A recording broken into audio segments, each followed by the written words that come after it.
Alright, so in your opening statement you listed a lot of verses that talk about how hell contains fire.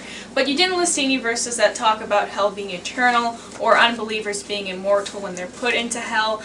You really only listed verses that talk about fire and hell. And I think you need to be reminded what you're seeking to prove here. You're trying to prove that hell is a place of eternal torment of unbelievers, where they're eternally tormented with fire. And just showing that hell is a place that contains fire is certainly not sufficient to do this. It's definitely not a problem for annihilationists to believe that hell contains fire within it.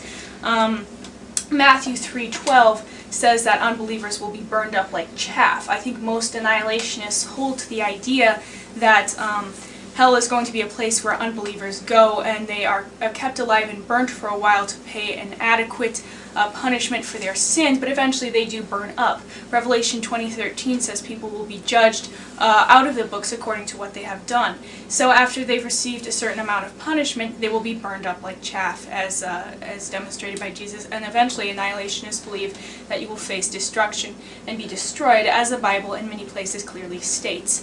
Another view is that the fire in hell is simply metaphorical.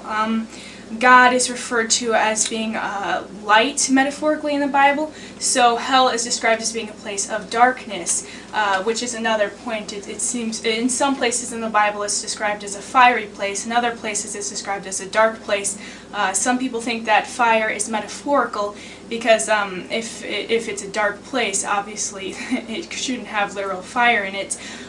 So back to my point, God is a source of light, so hell is described as a place of darkness, since it's a place where God is absent, and God is described, he is metaphorically described as water, the living water, kind of illustrating an idea that he's refreshment to unbelievers who are athirst for him.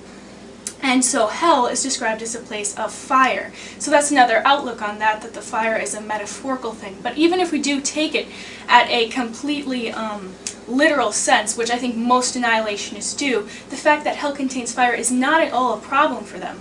So pointing this out seems to be completely useless.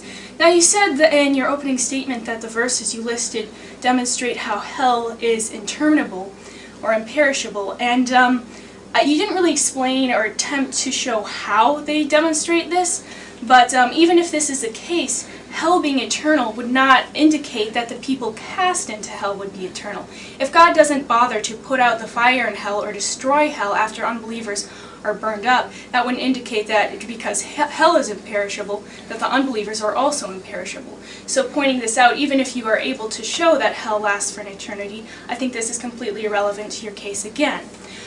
You listed 2 Peter 2:4 to say that it mentions angels and how they faced a severe judgment before they faced their disposition. They were actually chained up and awaiting judgment. They weren't facing the judgment yet. I think I should just point that out. But I think 2 Peter is actually a really telling chapter that tells us how much hell truly is a place of death and destruction. 2 Peter 2:3 talks about the prophets and their heresies and how their destruction has not been sleeping, how they will await destruction. And 2 Peter 2:6 talks about Sodom and Gomorrah and how it was burnt to ashes, and how Sodom and Gomorrah was made an example of what will happen to the ungodly. So this gives us the idea that the ungodly will be burnt to ashes as Sodom and Gomorrah was. So we are left again with more examples of the Bible talking about how the fate of unbelievers is being burnt up, being destroyed, being decimated, and we are provided with no examples of how the Bible is contrary or in disagreement with the views of annihilationism. So, needless to say, I think you have a whole lot more work to do before you can build up a case against annihilation. Thank you. All right. Thank you for agreeing to debate this with me, Melanie, and I want to thank our moderator for introducing the debate. He got a little lippy there, but I'm glad that we have him aboard and that he's here, and I want to thank all of you for watching and also posting comments and questions as well. There were a number of verses that I wasn't able to fully explain due to the time limitations in our first in the opening statements. There's several clear parallels that sort of contrast the eternal life of those who are saved and are judged and then are given the sentence, if you will, of eternal life with Christ, and then eternal punishment being the kind of the strict parallel running concurrently with that. In the Greek, the word is aionion, and that aionion is used for both the life with Christ and for the punishment. So I guess in terms of your point about it sounds to me like you're trying to make an argument which would disjoin or make a disjunction between the eternality of hell and the eternality of the suffering.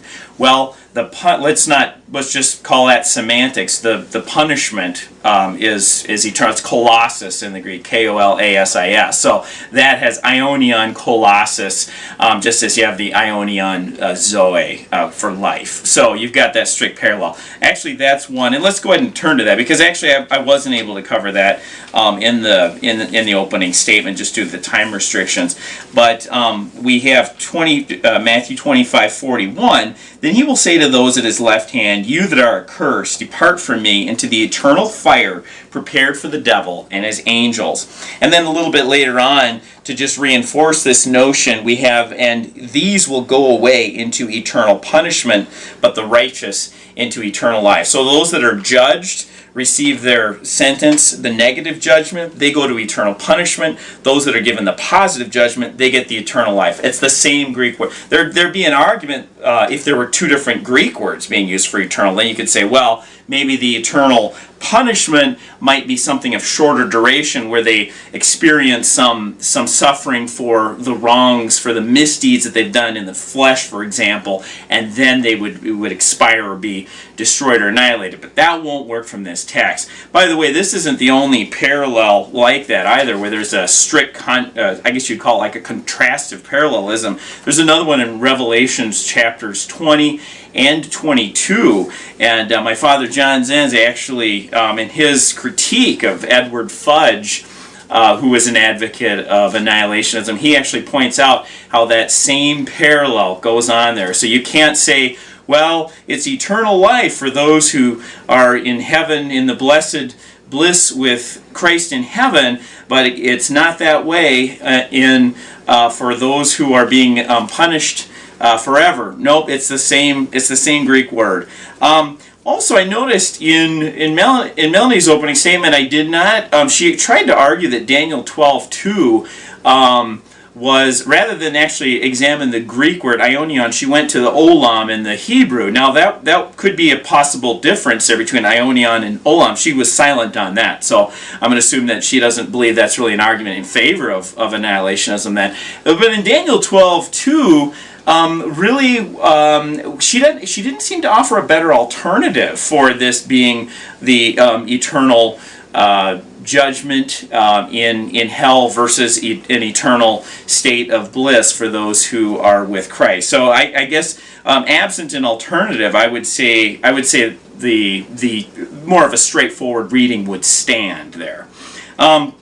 Let me go in. There's a really so I guess in terms of fire and darkness and the contrasting analogies, those aren't necessarily essential to the notion of eternal punishment. Whether or not it's pitch black or there's a sensation of fire or something going on, that's not necessarily relevant to the idea of ongoing punishment or anguish. It doesn't have to necessarily be physical, because we know we've got resurrected bodies. So these are actually different than physical bodies. We don't even know how we'd experience pain in that. So yeah, that might be a moot point. Okay, I guess my time is up. I had a lot more to cover, but thank you. Again, thank you for watching, and I'll look for your comments. Okay, so now we're moving on to questions and answers. Each person has 2 questions to ask, and they have roughly 2 minutes to answer them.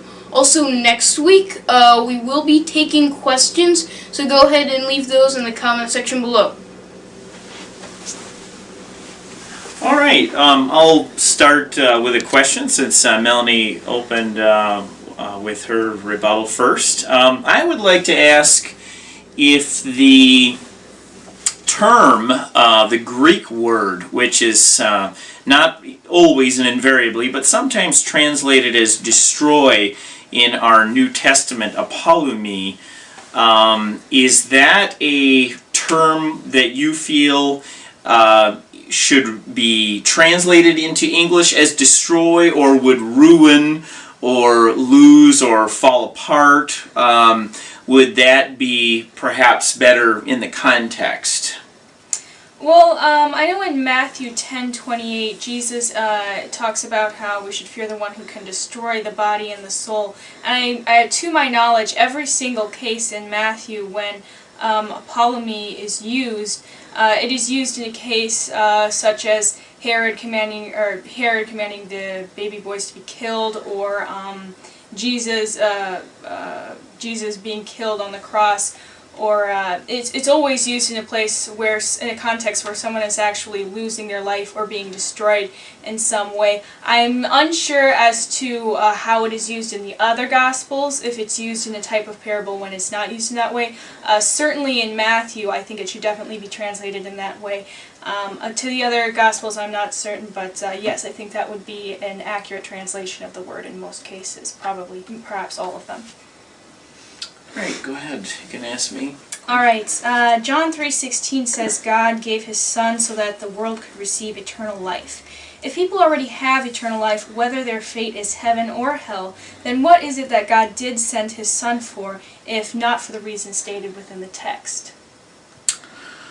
All right, well, throughout your presentation, it had seemed to me that you were adopting or assuming what's called conditional immortality, where immortality isn't necessarily something that is innate, something that we're born with. It's actually like a gift, something that's conferred on us, or perhaps something that we earn. Now, in the case of John 3:16, some annihilationists, or what we would say call believers in conditional immortality, have used that text in that manner. However, I think eternal life in the context there can readily and easily indicate that blessed eternal existence with Christ, which is indeed a gift, considering that the other option would be eternal damnation and separation from the Lord. And then I guess my final question, my second and final question, would actually tie right in and pertain to that last verse. In your opening statement, you cited, I believe it was Matthew, the Gospel of Matthew, chapter 10, verse 28.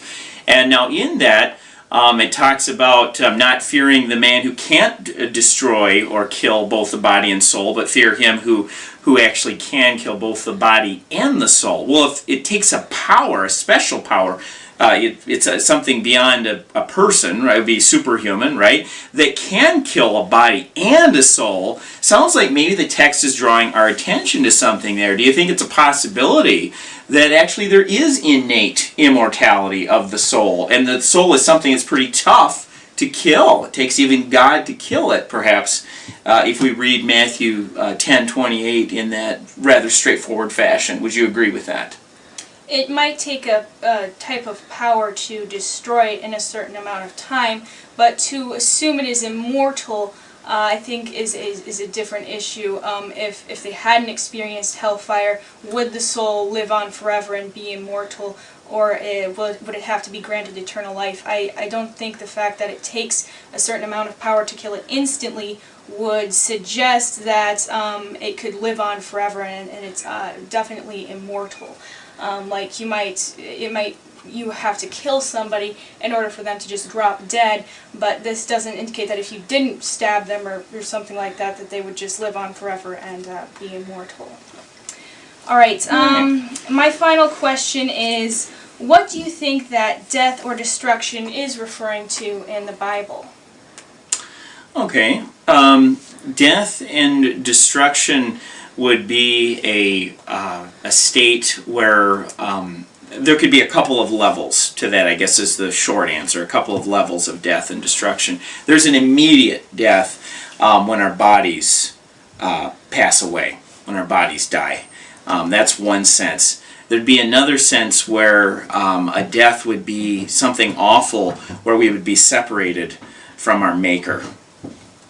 And in that sense, death and destruction would not be, you wouldn't belong in His presence any longer. You'd be completely banished from His presence, and you'd have a sense of being forever lost, forever apart from really your true family, your true Father, your true Maker.